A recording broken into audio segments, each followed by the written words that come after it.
ایلیم سیپا پہلے میں آپ کو بتا چکا ہوں، اس کی کیا خاص علامتیں ہیں؟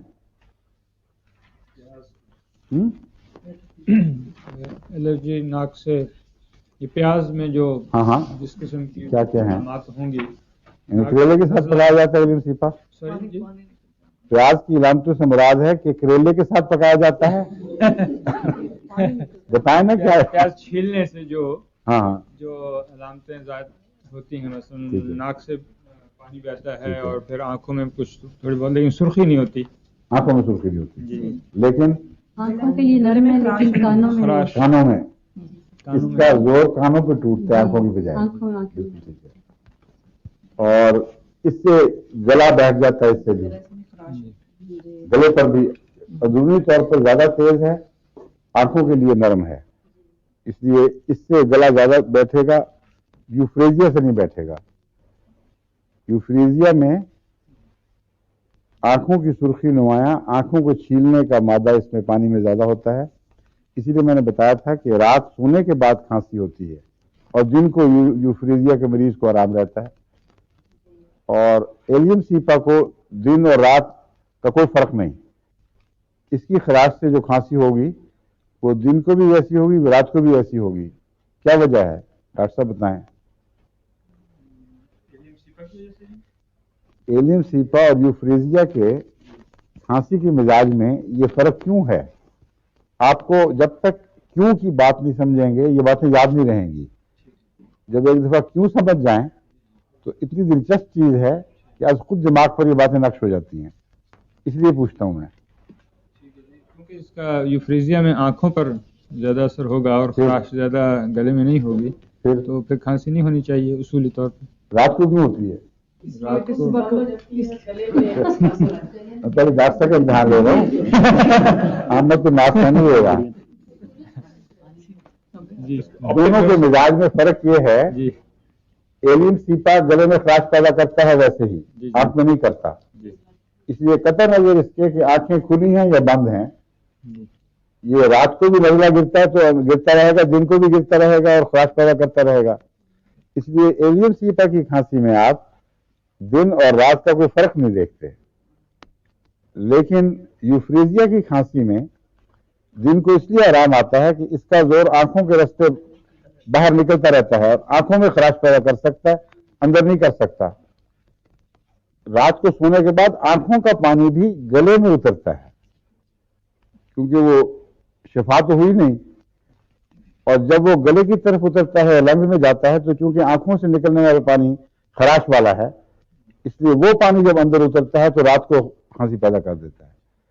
اس لیے ہومیوپیتھک میں آپ پڑھیں گے رات کو عموماً سونے کے 2 گھنٹے کے بعد اس کا مریض کھانسی سے اٹھتا ہے. اب یہ 2 گھنٹے کیوں لوگ سوچتے نہیں، اگر غور کریں تو پتہ لگے گا کہ اس کو کچھ دیر خراش کو چاہیے نا، وقت لینے خراش پیدا کرنے کے لیے، اثر دکھانے کے لیے وقت چاہیے. تو آنکھ کا پانی بند ہوا اور اندر گرنا شروع ہوا، اور جب خراش پیدا ہو گئی تو پھر مریض کو اس کے بعد سے تکلیف شروع ہو جاتی ہے، اور بعض بڑی وائلنٹ کھانسی ہوتی ہے اس کی، آنکھ کی سرخی کی طرح. اندر بھی ایلیم سیپا سے زیادہ سخت خوفناک کھانسی پیدا کرتا ہے. لیکن صبح مریض اٹھا، تھوڑی دیر کے بعد جب وہ خراش ختم ہوئی، آنکھیں سرخ، آنکھوں کا پانی جاری اور اندر سے آرام آ جاتا ہے. تو اس طرح آپ کو فرق سمجھنے چاہیے تاکہ آج خود آپ کو یاد ہو جائیں.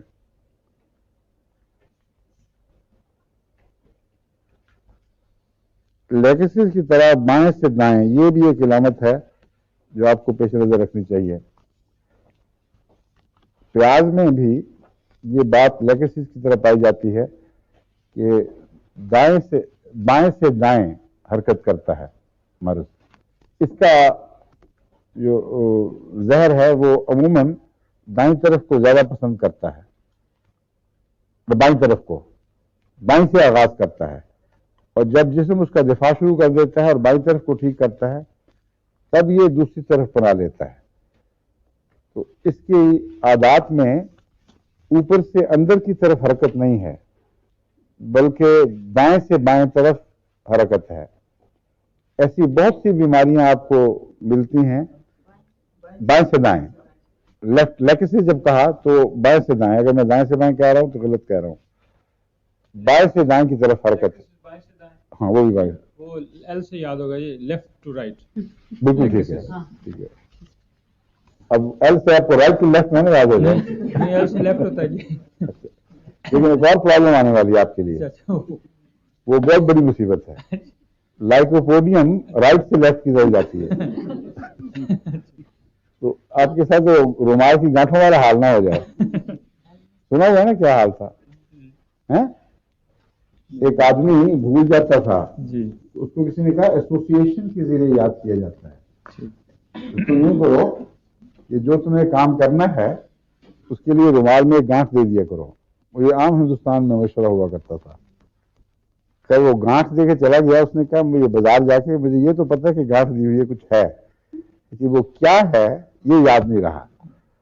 تو اس نے اس دوست سے شکوہ کیا کہ یہ تو کام نہیں کیا. اس نے کہا اس کے لیے یاد کرنے کے لیے دوسری گانٹھ دو.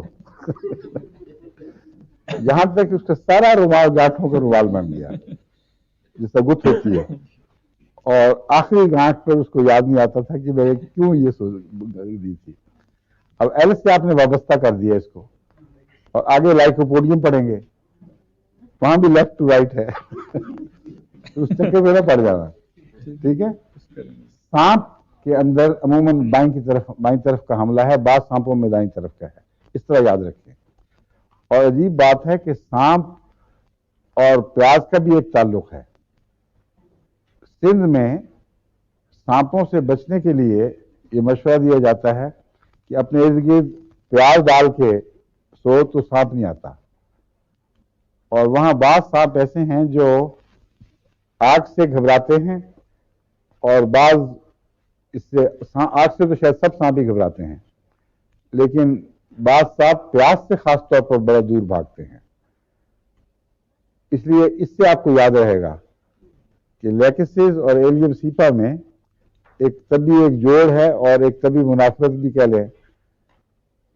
رائٹ جو ہوتی ہے وہ اس کا الیکٹریسٹی, پازیٹیو کو ریپیل کرتی ہے. تو اس کے مزاج میں کچھ سانپ والی باتیں بھی ہیں معمولی, مگر زیادہ تر سانپ کے مزاج کی کون سی دوا بتائی تھی آپ کو میں نے؟ یہ تو خون کی ایمونیم کارب. وہ تو بہت گہری ہے. ایلیم سیپا کی نسبتاً سرسری علامتیں ہوتی ہیں. اب یہ معمولی بات ہے دائیں طرف سے شروع ہو کر بائیں طرف, لیکن نزلوں کی پہچان میں آپ کو کافی مدد دے دیتی ہے. گلا خراب ہوتا ہے بائیں سے دائیں طرف, اگر وہ علامتیں ایکیوٹ نزلے کی شکل میں یعنی ہارڈ نزلے کی شکل میں ہوں تو یہ مریض کہہ دے کہ اس کے ساتھ میرا گلا بھی خراب ہوا ہے اور بائیں طرف سے پہلے ہوا ہے. تو ایلیم سیپا کے لیے امکان ہے کہ وہ یہاں زیادہ اثر دکھائے. اگر اور علامتیں اس کی منفی نہ ہوں تو یہ کام آئے گی.